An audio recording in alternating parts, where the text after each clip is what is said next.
Okay, let's go over the inverse kinematics for my hexapod leg. I've already did this once here, but since then I've learned a lot of new things, such as a two-argumented arctangent, which will greatly help us with the inverse kinematics, and a improved coordinate system. So let's call this, looking at this, the YZ. And let's set the origin right here. This point right here is the origin. This is 0, 0. Before we go any further, let's write down our goals. What is our goal? Our goal is to be able to input any, not any, a relative x, y, z coordinate, and for the computer to use our inverse kinematics, and to output theta 1, theta 2, theta 3. Theta 1, theta 2, theta 3 being the servo angles.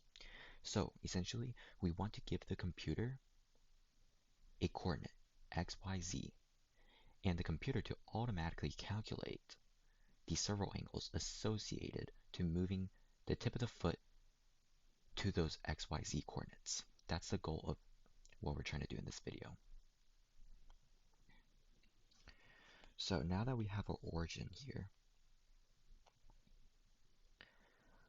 let's put some variables. Let's call this length A.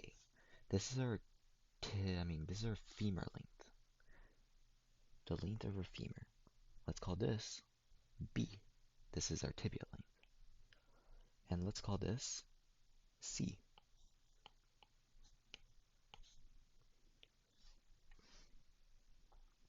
Now let's write down what we have so far. We have A is equal to 200, which is the length of my femur. B is equal to 300, which is the length of my tibia. C, we don't know what that is yet. We need to calculate those. Let's start, now that we have some variables down, let's start defining our Q1, theta 1, theta 2, and theta 3. These are our goals. We want to get theta 1, theta 2, theta 3 in terms of a function that's in terms of x, y, and z, or directly in terms of x, y, and z. So, looking at this is a top view down of my leg. That's looking at the leg this way. A top view down, we'll see that the origin is right here. Here is how I've calibrated my servos. Let's write those in.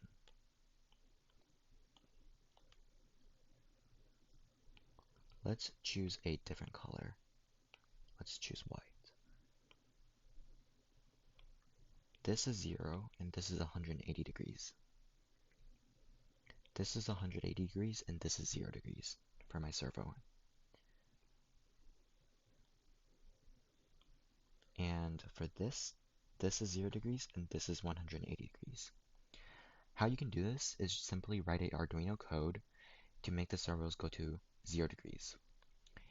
Once you've done that, once the servo is at 0 degrees, you can take your leg and slot it on the horn, exactly this angle right here. And then once you turn it back to the middle, this will be the 90 degrees, and that's how you can calibrate each one of these joints. Once you have your joints calibrated, we can go ahead and define our theta 1, theta 2, and theta 3 based on these angles here. So, how do we do this? Let's pretend for easier to understand, let's pretend this leg is not straight, but instead it's actually slanted like this. If the leg is slanted like this angle right here will be theta 1. This is a hard color to see, so I'm actually just going to change to red. This will be theta 1. And this theta 1 will swing from 0 to 180, or yeah, it will swing from 0 to 180 because that's the degrees of the servo. So it can swing from starting from here all the way over here. That is our theta 1. let's go find theta 2, or let's define theta 2. Theta 2 will be from this 0 all the way over here. This is theta 2. Theta 3 will be from 0 to the angle of the tibia, I guess, which will be from 0 to this angle right here. This will be theta 3. Let's start off with calculating the inverse kinematics for theta 1. Here we can see if we draw a triangle like so, we will get a right triangle. With a right triangle, we can use our SOHCAHTOA skills. So let's write that down. SOHCAHTOA. We can see the opposite to this is this right here. And what is this? This is y. So this will be our y value. By the way, we're using tangent, opposite over adjacent, which is opposite over adjacent. So we can say tangent of theta 1 is equal to opposite, which is y, over adjacent. What is adjacent? Adjacent is x. So theta 1 will be equal to, or tangent theta 1, tan theta 1 is equal to y over x. Now that we have this, we can find theta 1 to be equal to arctan, or inverse tan, of y over x.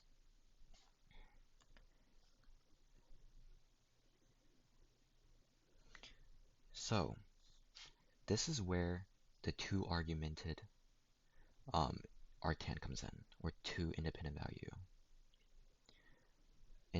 variable arctan comes in. So imagine this. Imagine the graph. Think about the graph of tangent. We see the graph of tangent looks something like this. If we input a negative number, say one of these values is negative, a y and an x is negative. Either y or the x is negative.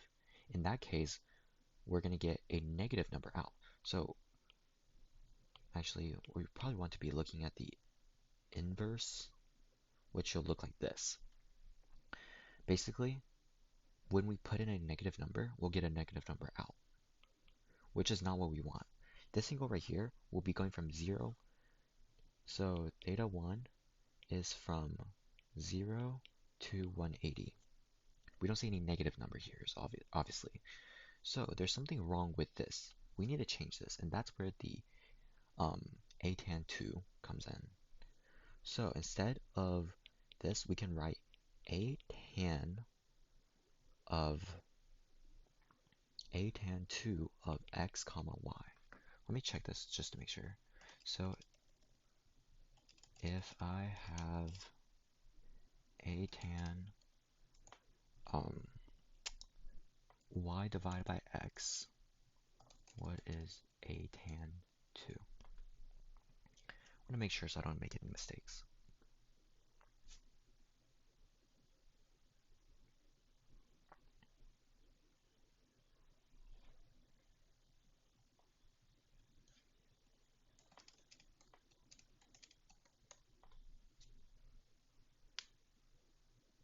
So atan2 is always y first, then x. So we will have atan2 y comma x. This right here is very, very powerful. And it is very, very powerful because this will give us the correct angle that we need.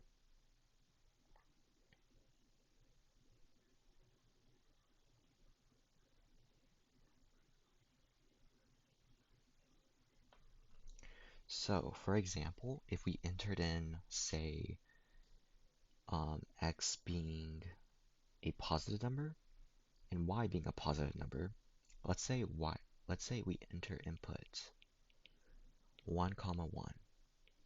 This will give us obviously 45 degrees, but if we enter in 1, also this always starts from the positive x-axis. That's why it's so powerful. If our input is, let's say, -1, 1, this will be in the second quadrant, which is going to be 90 plus a 45, which is 130.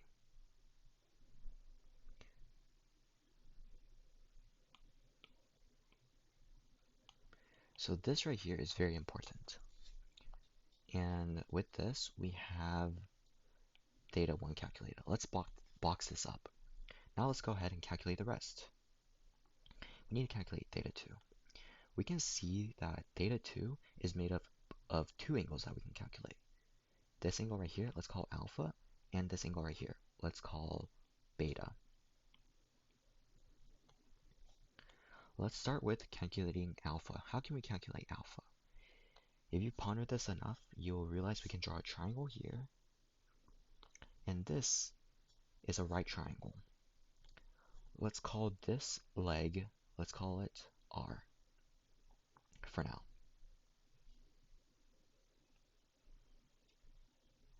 And you may be asking, why do we not call this Y? Because this is the Y axis.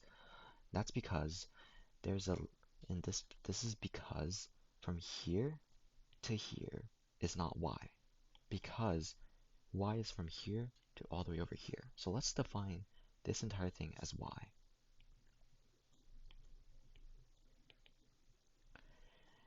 So there's another distance from here to here.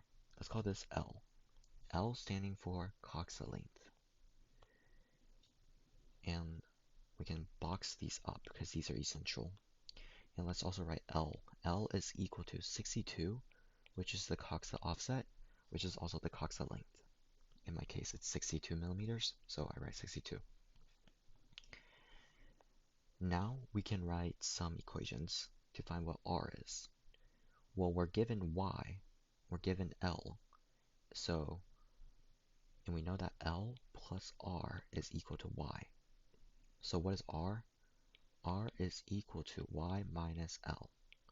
So here is another equation that we need to keep in mind. Based on this, we can start calculating alpha. Now, what is alpha? If we think about this, there's a right triangle, so we can use SOHCAHTOA, right? We can use tangent again. So let's write tangent alpha is equal to the opposite over the adjacent. The opposite is R. And the adjacent is from here all the way here. It's the vertical distance from the origin to the tip of the foot, which is Z. So opposite is R over the adjacent, which is a C. So now to find alpha, we can do a arctan, inverse tan of R over Z. Now we notice that this value, again, could potentially be negative.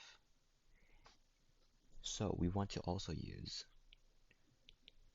a tan,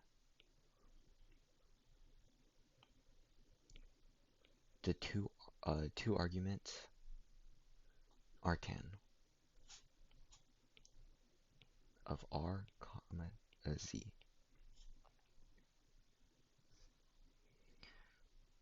And keep in mind that this alpha could potentially be greater than 90. So using this will give us the correct value. How you want to think about this is pretend this right here, what I drew, this is the y-axis, and this right here is the x-axis. If this leg eventually go above here, this will be greater than 90. And since the two argumented arctan will give us a value starting from the positive x, which is this right here, we should be able to get the correct value all the way until 180.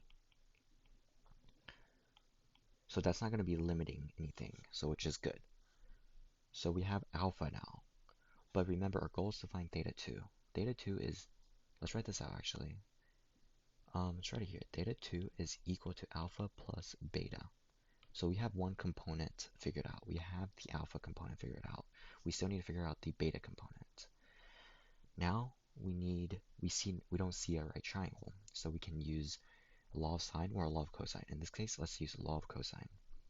Let's go to the side, the leg opposite to this angle that we're trying to find, which is B. let's do b squared is equal, let's just apply the law of cosine.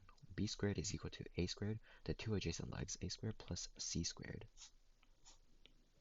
minus 2ac, 2 times the two adjacent legs, cosine beta. Based on this, we can calculate for beta. B squared minus a squared minus c squared is equal to negative 2ac cosine beta. And let's divide negative 2ac on both sides. Doing this will give us 2a squared plus c squared minus b squared divided by 2ac. This will be equal to cosine beta.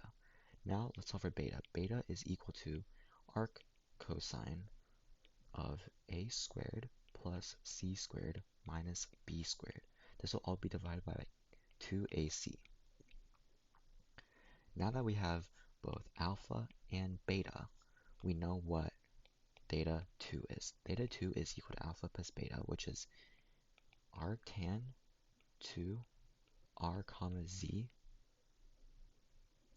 plus beta, which is a cosine or arc cosine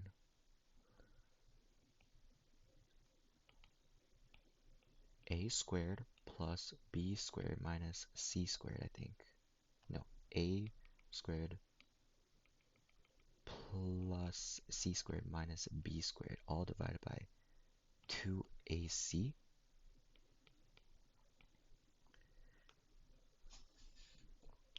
Now we have our equation for theta 2. And let's keep continuing, and let's keep going. Let's keep continuing. Great word. Okay, let's keep going, and let's find theta 3 now. Now, what is theta 3? How can we find theta 3? That's a good question. How can we find that? Let's see here. Based on what we have here, theta 3 and this angle right here, let's call gamma.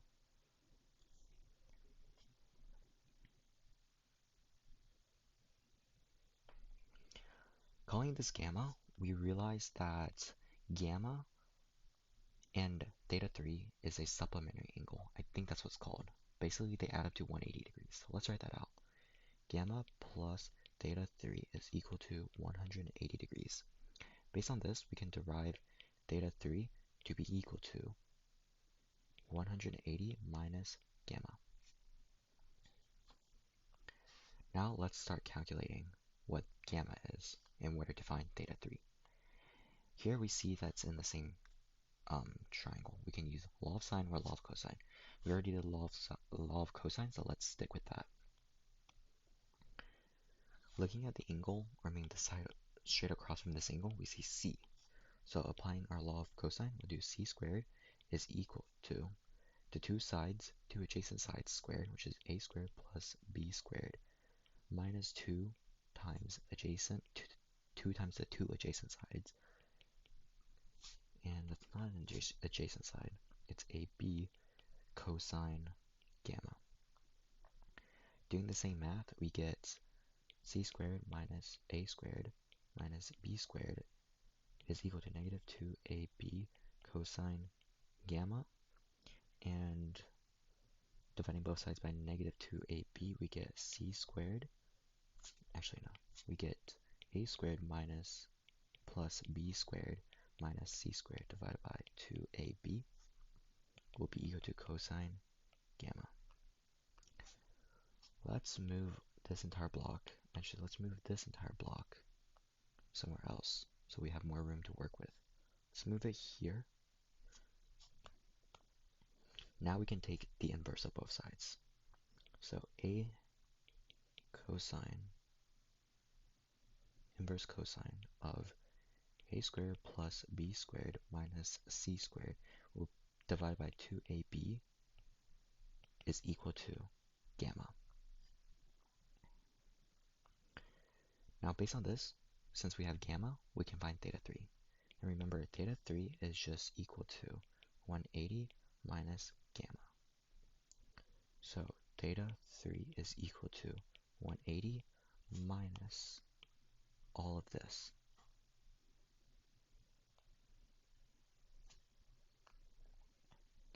And now we have our three angles. And one final thing we should do is check if we can calculate all three of these angles. Here we're given, so we have to remember what is given. Given is going to be x, comma, y, comma, z. So these are known values. Given two known values, there's no unknown, so we can solve for theta 1. Let's put a check mark. For theta 2, we need a tan2 r comma z. What is r? Is r given? R is not given, but we can calculate that based on this. R is equal to y minus l. Y is given, L is given. So let's put a check mark here. And we can put a check mark in the first part, and then inverse cosine of a squared plus c squared. So a squared is given, c squared is not given. But what is c? C, see, this is why we need to check over our work. C is not given, and we don't have an equation for c in terms of x and y or z. So we need to do that right now. C is equal to, now let's take a look here. C is the hypotenuse of this right triangle. So we know that c squared will be equal to the legs squared. This leg right here is z. So we know that c squared is equal to z squared plus r squared. And our goal here is to find c. So we can say c is equal to square root of z squared plus r squared. And we don't have to replace r squared where r with what it is because the computer can do that. So this is another equation that we need. Now taking a look at, let's go back here to see if we can solve this. So a is given, c is now given, so or c is not given, but it's solvable. Now b is given, and ac is both either given or solvable. So this is good now. And we know that this is good because z is given and r is solvable right here. Let's check theta 3 now. Theta 3 is 180 minus a cosine. A is given, b is given, c is solvable, and a, b on the bottom, they're both given. So we can write a check mark here. So these right here are our inverse kinematic equations for this hexapod leg. And tomorrow, or in the next video, we're going to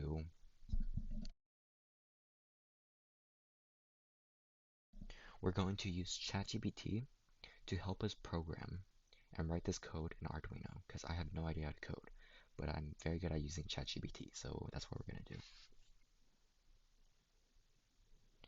And before I end the video, one thing you can manually do yourself is to give it any plausible x, y, z coordinates and plug it in and see if we get the right x, y, z coordinate, or see if we get the correct angle. And I'll teach you how to do that tomorrow when we're troubleshooting the code, or in the next video.